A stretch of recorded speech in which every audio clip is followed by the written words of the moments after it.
আসসালামু আলাইকুম এভরিওয়ান, কেমন আছেন সবাই? Welcome to A brand new video.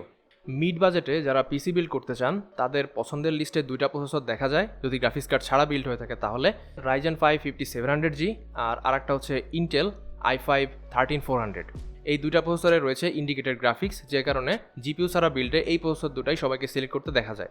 আজকের ভিডিওতে এই দুইটা প্রসেসরের ভিতরে সিপিইউ পারফরমেন্স এবং গ্রাফিক্স পারফরমেন্স এই দুইটা জিনিস থেকে কম্প্যারিজন করে আমরা বের করার চেষ্টা করব মিড বাজেটে পিসি বিল্ড করতে গেলে এই দুইটা প্রসেসর থেকে কোন প্রসেসরটা আপনার জন্য বেস্ট হবে। তাহলে চলুন বেশি কথা না বাড়িয়ে সাবস্ক্রাইব করে দিয়ে এবং লাইক করে দিয়ে ভিডিও শুরু করি।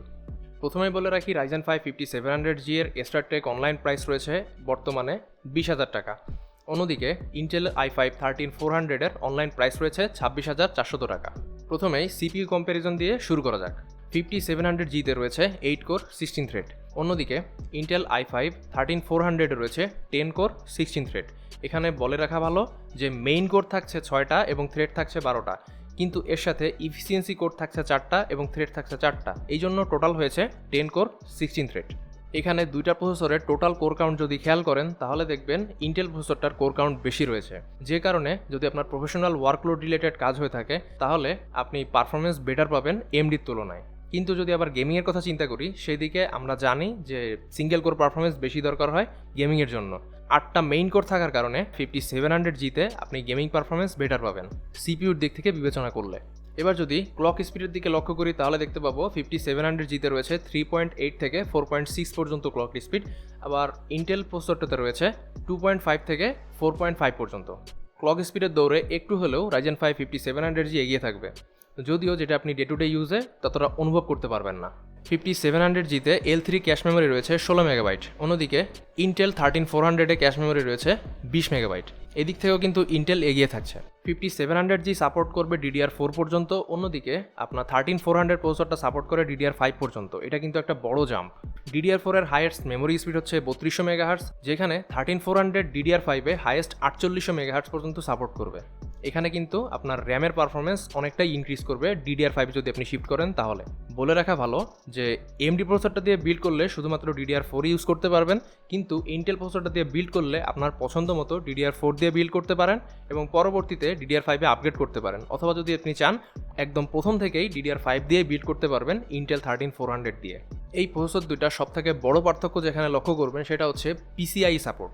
AMD রাইজেন 5 5700G তে সাপোর্ট রয়েছে PCIe Gen 3 পর্যন্ত। অন্যদিকে ইন্টেল i5 13400 এ PCIe Gen 5 পর্যন্ত সাপোর্ট করে। এখানে কিন্তু পারফরমেন্সের একটা বড় গ্যাপ দেখতে পারবেন আপনি ফিউচারে। যখন সব গেম এবং অ্যাপ PCIe Gen 4 বা 5 এ শিফট হবে তখন কিন্তু আপনার PCIe Gen 3 পারফরমেন্স ওই PCIe Gen 4 এবং 5 এর তুলনায় অনেকটাই কম হবে, যে কারণে ইন্টেলের প্রসেসরটা কিন্তু অনেকটাই ফিউচার প্রুফ থাকবে আপনার জন্য। AMDর প্রসেসরটা কিন্তু আপনি ওভারক্লক করতে পারবেন, অন্যদিকে ইন্টেলের প্রসেসরটায় ওভারক্লকের অপশন থাকছে না। যদিও আমরা কেউই সেরকম ওভারক্লক করি না, কিন্তু যারা 0.1% যারা ওভারক্লক করবেন তাদের জন্য এই বিষয়টা মাথায় রাখতে হবে। এবার যদি পাওয়ার কনজাম্পশনের দিকে লক্ষ্য করি তাহলে দেখতে পাবো 5700G 65 ওয়াট পর্যন্ত পাওয়ার কনজাম্পশন করবে। অন্যদিকে ইন্টেল 13400 কিন্তু পাওয়ার কনজাম্পশন করবে অনেক বেশি।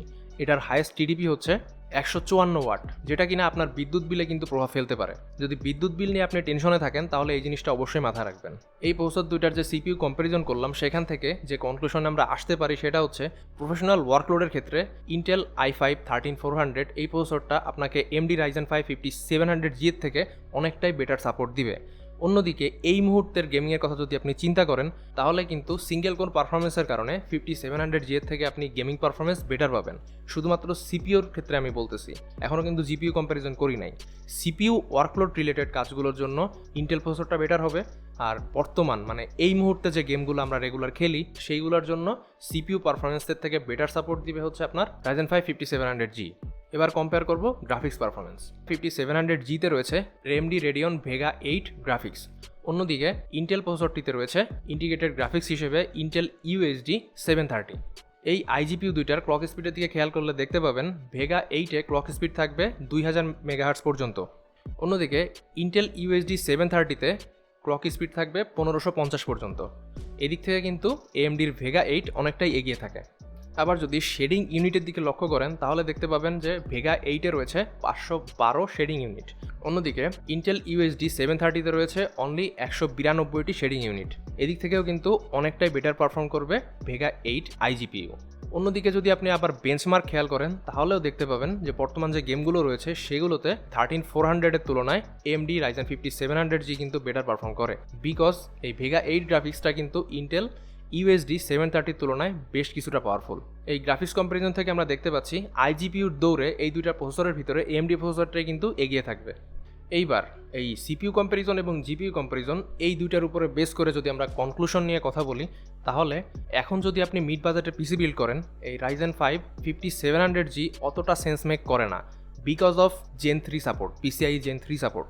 হ্যাঁ, PCIe Gen 3 এখনকার যে গেম বা প্রফেশনাল ওয়ার্ক রয়েছে সেটার জন্য ঠিক আছে, কিন্তু ফিউচারে গিয়ে যখন সবগুলো অ্যাপস এবং গেমস আপনার PCIe Gen 4 বা 5-এ শিফট হবে, তখন কিন্তু এই পারফরমেন্স ড্রপ আপনি লক্ষ্য করবেন। এই দিক থেকে যদি ফিউচার প্রুফিংয়ের কথা চিন্তা করেন, তাহলে আমার সাজেশন থাকবে এই মিড বাজেটে পিসি বিল্ড করতে গেলে ইন্টেল 13400-এর দিকে যাওয়ার। যদিও গ্রাফিক্স পারফরমেন্স আপনি AMDর তুলনায় কিছুটা কম পাবেন, তারপরও আপনি কিন্তু কাজ করতে পারবেন এবং গেম খেলতে পারবেন। একদম যে করতে পারবেন না সেটা কিন্তু না। পরবর্তীতে যদি আপনার গ্রাফিক্স কার্ড অ্যাড করার প্ল্যান থাকে, তাহলে অবশ্যই আমি ইন্টেলের দিকে যাওয়ার জন্য সাজেস্ট করব, কারণ আপনি এখানে এই প্রসেসরের জন্য যে পরিমাণ টাকা ইনভেস্ট করবেন, 20,000 প্লাস সেখানে আপনার টাকা ইনভেস্ট করতে হবে। এই ক্ষেত্রে PCIe Gen 3 প্রসেসর নেওয়া এই মুহূর্তে আমার মতো একটু বোকামি বলেই মনে হচ্ছে। আশা করি আমি যা বোঝাতে চেয়েছি তা আপনাদেরকে বোঝাতে পেরেছি। আজকের ভিডিওটি এই পর্যন্তই ছিল। যদি ভিডিওটি ভালো লেগে থাকে একটা লাইক করে দিবেন, চ্যানেলে নতুন হয়ে থাকলে একটা সাবস্ক্রাইব করবেন, আর যারা অলরেডি সাবস্ক্রাইব করেছেন তাদেরকে থ্যাংক ইউ সো মাচ। আজকের মতো আমি মিল্টন বিদায় নিচ্ছি আপনাদের কাছ থেকে। আল্লাহ হাফেজ।